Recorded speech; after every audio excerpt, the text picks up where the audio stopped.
Hey everybody, welcome to eTrailer.com. I'm Bobby, and today we're taking a look at the Titan Chain snow tire chains with steel rollers on a ladder style here today on our 2021 Volkswagen Tiguan. Now guys, it's going to be a nice little way of giving yourself just a decent little set of chains. Now personally, the rollers are going to be great if you don't really find yourself in any kind of heavy or snow ice capacities. The reason for that, these guys aren't going to be very aggressive. Now they're going to do a decent job, of course, of puncturing through that ice for yourself, giving you that needed traction in the snow. However, if you're starting to look for some more aggressive options, already your square link, which are going to be your more standard chains, are already kind of going to be a tier above these guys. And of course, walking yourself up to those twisted link, and on top of that, V-bar strut supports on top of those twisted links. However, these are going to be great, guys, if you just need something inside your vehicle, if you want to stay state legal.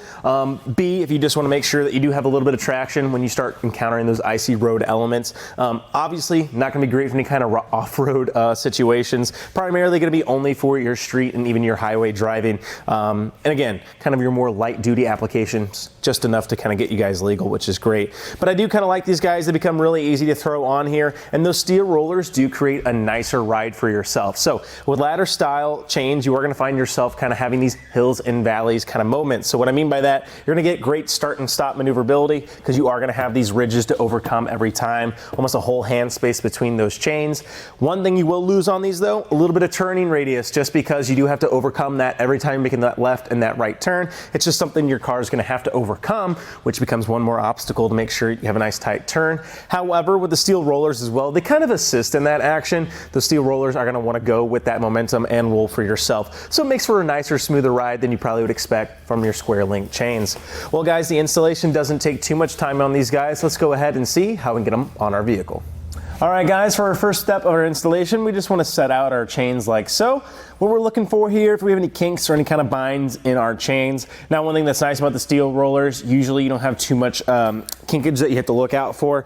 Of course, these rollers don't really kind of get bend on themselves, and of course they are in a ladder style kind of fix, so not too much you really have to look out for. The main things that we are looking for though, we want this hard ported contact facing ourselves here. So you can see on the other side, it is smooth, so we actually want to be putting this to our tire side there, as you guys can see. So we're actually setting this on top of our tire. That's why I have those hard points of contacts going up. We don't want to scrape, damage, or potentially pop our tires, of course, so therefore we're going to have that facing us just like we do. Then we just simply want to take our tire here. Do take note that we are on the front wheel here today. That is because a lot of us are going to be working with maybe an all-wheel drive vehicle or a front-wheel drive vehicle. So make sure you are checking your vehicle's owner's manual guide to make sure you are putting on the appropriate one. But we're just simply going to take our chain here. One thing that's nice about these guys, all we got to do, set them right on top like so. And then just make sure we're kind of evenly spreading it out here. Gonna go ahead and try to get our connections ready to be made. As you guys are gonna see, we have this back one right here. We actually do need to go ahead and get on the inside of our tire and go ahead and make that first connection. So we need to get behind or underneath our vehicle, as you guys can see here, and kind of behind our wheel. We're going to take these extra slots. You can see where those kind of square bumps are going to be, where those nuts are holding. That's going to be where we actually want to insert and make our first connection here today. So I just simply want to take my two guys here. I'm going to try to get to that third, and it looks like I was able to get it there. And as you guys are going to see, you're going to have this little choker right here. That can be great if you do have a lot of extra length. So for now, I'm going to this third guy here. It seems like my wire's doing pretty good. One other thing we do want to check here too, if you guys can maybe see at the top, we don't want this walking down into our strut here, right? We want it kind of even here. So what I'm seeing is maybe I can get one more of these chain blockers to actually hold, but I think this third or that fourth set from the end is going to be good because we don't want to pull it in too much, right? We don't want to be making contact with any of our inner assembly here. So that is something to watch out for when you're getting this back connection. But now that we have that, I'm going to try to check the fourth one, see how it looks with the first, and then we can kind of work it back and forth. So that's kind of the hard thing about these guys, is knowing exactly where to go in those blockers, and sometimes you just have to try it. That's why we say try it at your garage first the one time. That way when you are on the road, you know exactly where you need to go. Well, now that we've made that interconnection, we can go ahead back to the outside here of our tire. We do just want to go ahead and make sure we are seating properly. Can be nice to go ahead, throw a hand behind your tire too, to make sure that that circle that you're making in the back isn't going to be impacting that strut as well. But now that it is seated properly for myself, I'm going to go ahead, grab my bottom connection here, and repeat that process we were doing on the other side. So simply just need to take it through like so. And that is sitting pretty good. We definitely have a little bit of slack here though, so let me see if I can get one more. Not too sure I can here, so we are pretty pinched. Yeah, it looks like that is going to be where we're at here today, guys, and that's going to be okay.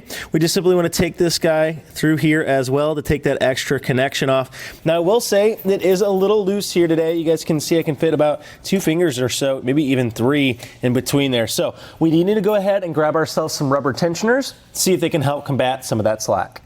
Now that we've gone ahead and grabbed our rubber tensioners, we can go ahead and add them for ourselves. Now these are sold separately here at eTrailer.com, but they're going to be awesome to take all this slack in just like so.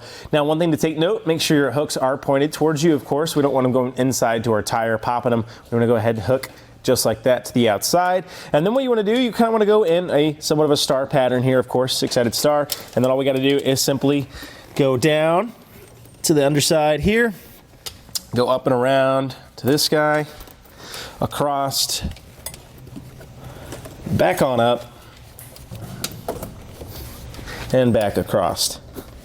So you guys are seeing that's doing a good job of pulling this extra slack in. Now I am starting to see, could maybe still get a finger or 2 underneath this roller, so I'm gonna go ahead and try to mess with it a little bit more. I wanna see if I can get a tighter fit on there, either on here, on this front connection, or the back connection to try to take some of our slack out. All right, guys, so I actually was able to get 1 or 2 more of these block chains here where you got those rectangles just in on that holder. So with that on the back one too, I was able to get a couple more. I was looking about 4 or 3 from the end going furthest towards the back of our vehicle, just to give you guys an idea. And that's just helped tighten us down a little bit. I'm still having just a few little slack points. Now, one thing we can do to combat that is to simply roll our vehicle forward and back a couple times and then start seating it properly. Rolling it forward is really gonna be helpful. As you guys can see, that's gonna bend this guy underneath, allow him to rotate to where he wants to be. That's going to be making it a little bit easier to go ahead and make that final connection and really take the rest of the slack off. But still going a nice fit here today, even without having to do that. So I think if we are taking that measure at home, we're going to have no trouble making sure we have a nice tight fit on our wheel. Well, as you guys saw, that installation didn't take too much time. Now with these guys, they can be a little tricky to get in place, especially if you do find yourself on the side of the road trying to get out of that muck and mire. Again, that's always recommend. Try this a couple times at home. Hopefully you're watching this video first to see how you can get them on there. And it's just nice to get situated with your chains to know exactly how they're gonna work and how easy or hard they are gonna be put on. With these steel rollers though, guys, they really don't take too much time. Definitely not the worst chains I've put on, definitely not the easiest. I think though too, you definitely do have to have a rubber tensioner with these guys. You can see how much slack we're actually pulling in here to that center. It's gonna keep everything on there exactly how we want it. We're not gonna have it coming undone, coming unloose, and of course shifting around the wheel is never gonna be good. So I think that rubber tensioner is gonna be pretty much a necessity for these guys if you're looking to get these steel rollers. It also is kind of nice how they do come with this little bag. Now it is kind of canvasy, so keep in mind these sides are apt to tear every now and then if you're not properly kind of seating the ends here. These guys like to poke right through them sometimes. You can see the ends though are covered with a more thicker material, which is great. So as long as you are being a little careful with here, this can last you quite a while.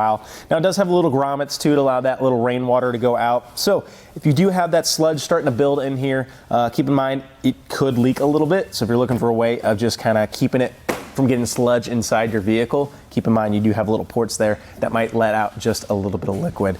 But this can be great. They're just a little carrying option. Really can't beat a plastic tub though, guys. Really gonna be helpful to keep the inside of your vehicle looking nice when you take your chains off. And talking to that though too, guys, this is gonna be a low carbon steel design. So they are kind of designed to kind of wear and tear as we utilize them. So talking about how to keep this for a while or for many seasons to come can always be nice, of course, to make sure you are treating these guys, getting all that corrosive element off of it when you have them off of your vehicle. Give them a nice bath, allowing them to dry in a nice cool place. And of course, a little bit of grease, a little bit of oil can go a long way of making sure that your chains stay nice for the seasons to come. Well, guys, I think that about does it for our look at the Titan chain snow tire chains with steel rollers and a ladder style linkage here today on our 2021 Volkswagen Tiguan. I'm Bobby. Thank you for watching.